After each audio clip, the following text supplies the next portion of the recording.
Hello student, এই অঙ্কটা দেখো। এটার ভ্যালু ফাইন্ড করতে হবে, ইভালুয়েট করতে দিয়েছে।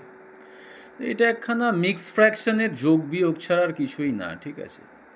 কিন্তু আমি দেখছি most student fail to do this some. এটা একটা মোস্টলি সিক্স স্ট্যান্ডার্ডের সাম, ঠিক আছে?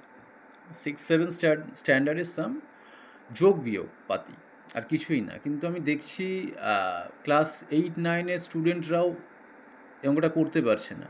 অনেককে দিয়েছিলাম আমি অঙ্কটা করতে, কিন্তু দেখছি করতে পারছে না। প্রাইম রিজনটা কি?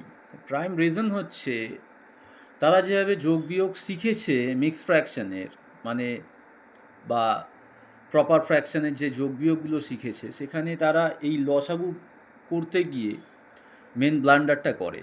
এখানে যদি লসাগু ফাইন্ড করো তাহলে তুমি আর করতে পারবে না, অনেক সময় লেগে যাবে। তো আমি দেখাবো কীভাবে 1 মিনিটে, মোস্টলি 1 মিনিট লাগা উচিত। 1 মিনিটের বেশি একদমই লাগা উচিত না এই সামটায়। তো আমি নেক্সট ভিডিওতে তোমাদের করে দেখাবো কীভাবে এটাকে অ্যাপ্রোচ করতে হবে। পারলে তোমরা করে দেখিও।